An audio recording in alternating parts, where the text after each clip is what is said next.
Bonjour, cher Fabrice, bienvenue. Bonjour. Bon, bien, il y a, je crois, de l'actualité, et c'est un petit peu pour ça aussi que j'ai voulu vous faire venir ce matin et parler à la fois de l'état finalement de la France comme de l'état du monde et le mettre peut-être en apposition avec eh bien, ce qui est éternel en l'homme. Ça peut être une cité telle que Rome, ça peut être la constance de la foi, ça peut être la lumière qui nous attire. Ça a été un petit peu mon introduction, inspiré que j'ai été d'aller regarder votre X, votre Twitter, mon cher Fabrice. Par quoi souhaitez-vous commencer? Je pense qu'il y a évidemment ces chamailleries aux États-Unis. Il y a cet état de la France qui quand même est ennuyeux. On a pu le voir depuis samedi dernier. Je crois que d'abord, ça montre un peu l'état du monde. Oui. C'est-à-dire qu'en fait, on voit bien que le problème, il n'est pas français, spécifiquement français.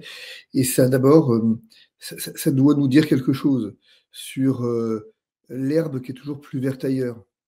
C'est-à-dire qu'on voit que, hélas, l'herbe est aussi sèche ailleurs qu'elle ne l'est en France. Je ne dis pas que la situation en France est bonne et qu'il s'agit de rester en France. Je le dis d'autant moins que moi, je m'en vais. Donc, c'est pas ça. Ce que je dis, c'est que on voit bien qu'on a un problème mondial qui est un problème au fond générationnel, au sens de génération politique. On voit que au fond la politique est devenue un spectacle et que toute la problématique, j'avais pour habitude de dire que le logos d'Aristote a été remplacé par le like de TikTok. Euh, c'est exactement ça. C'est-à-dire que c'est Bourdieu qui expliquait que en fait, finalement, on ne fait plus de la politique parce qu'on a une vision, on fait de la politique pour être vu.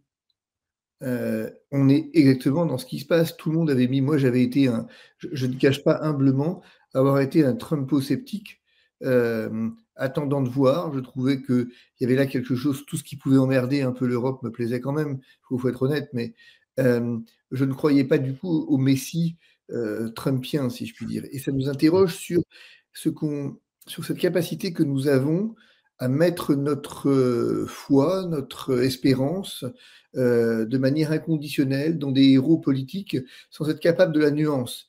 Et que au fond, eh bien, on s'aperçoit aujourd'hui que Trump, quand même, on a le droit de s'inquiéter de ce duel, de ce spectacle, Trump-Musk, dans un moment où le monde va aussi mal, on a le droit de s'inquiéter.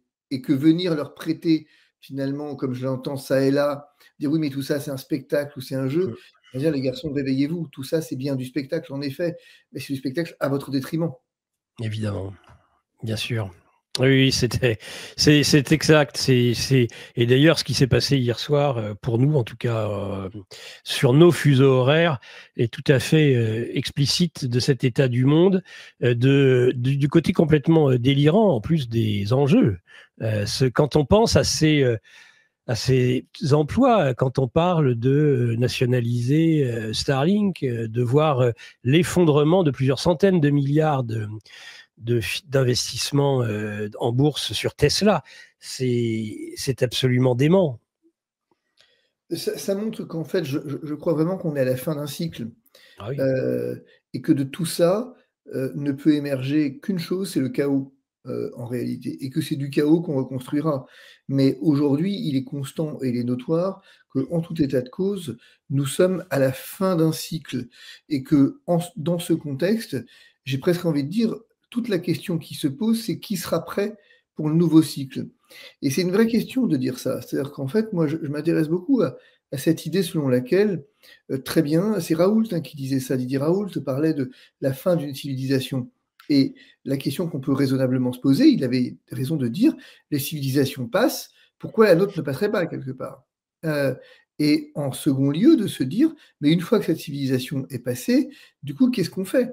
Qui est aujourd'hui globalement disposé à prendre le relais lorsque émergera une nouvelle civilisation et sur quoi sera-t-elle fondée? Est-ce qu'on en a seulement une idée et est-ce qu'on est prêt à y réfléchir 15 secondes? Moi, je ne suis pas sûr et je pense que c'est ça le drame. Nous assistons, si vous voulez, en spectateurs d'un monde qui s'effondre, ne cherchant pas vraiment à en être acteur. Alors, on nous dit, être acteur, ça ne sert à rien. Bah, moi, je suis pas sûr. Moi, je pense qu'il y a quand même plusieurs choses sur lesquelles il faut commencer à travailler. C'est l'intelligence, d'abord. Essayer de restaurer une forme d'intelligence parce qu'on voit bien qu'on est arrivé là aussi au bout d'un cycle. On a affaire à une société de crétins. On a fabriqué des crétins et ça a marché parfaitement sur ce point et aujourd'hui, il est peut-être urgent de venir se demander qu'est-ce que, hem, comment est-ce qu'on restaure cette la ce que Aristote appelait l'animal raisonnable finalement? Comment est-ce qu'on restaure cette qualité de raison dans l'homme qui semble avoir définitivement disparu? Et ça va être un véritable enjeu, en fait. Hem, je crois beaucoup, et je l'ai déjà dit, sur cette antenne, qu'au fond, les Italiens ont cette expression, que je fais mienne: «Quand tu as un problème, ne demande rien à l'État, sinon tu en auras 2».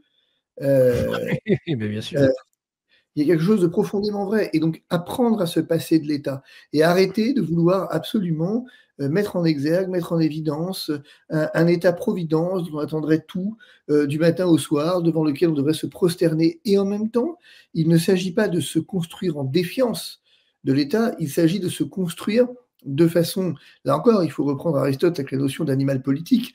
Il faut re quand Aristote parle d'animal politique, il parle de vraiment l'animal communautaire presque, j'ai envie de dire. Il faut se commencer Politique et sociale, zone, politikon, mais politique. aussi et sociale, ouais. Oui, en Aristote. fait, le politique intègre cette notion de social avec le politikon en se disant: «Il faut impérativement restaurer ce qu'il appelait les communautés de destin». On doit pouvoir réussir à recentrer les choses sur la famille, on doit pouvoir réussir à apprendre aux gens à réfléchir, à comment faire un choix libre, à comment apprendre nous, c'est ce qu'on essaye de faire là, de long en long, à peu près toutes les semaines, à dire on va réussir à modestement, à se dire: «On va apprendre aux gens à différencier entre la sophistique et la rhétorique, à comment apprendre à est-ce qu'on veut une société de Bernays ou d'Aristote?» Apprendre à décortiquer les manipulations pour s'en prémunir, apprendre à faire un choix libre, apprendre ce qu'Aristote parlait du poids de la mémoire, c'est réussir à se restaurer en tant qu'homme. Ne plus se définir uniquement en tant qu'électeur, en tant que, citoyen, hein, cette notion très très compliquée, mais au fond en tant qu'homme et je pense que c'est la clé du raisonnement. On voit bien qu'en fait, il faut rester en dehors de tout ça. Il faut rester en dehors de leur spectacle, j'ai envie de dire.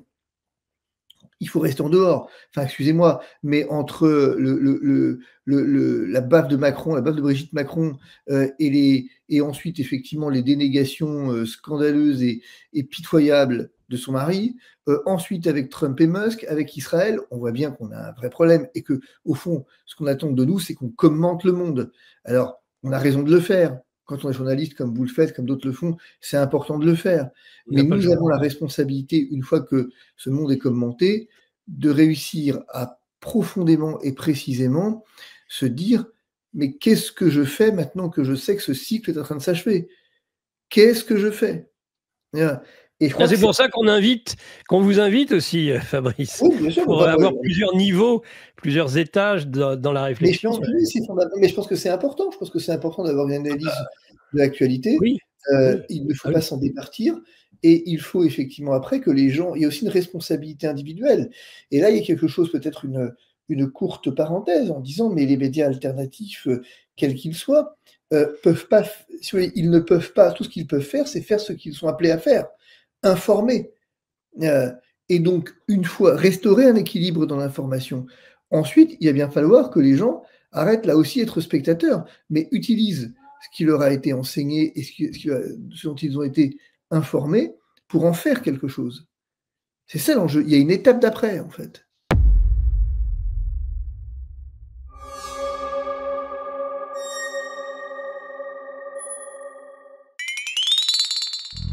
Yeah.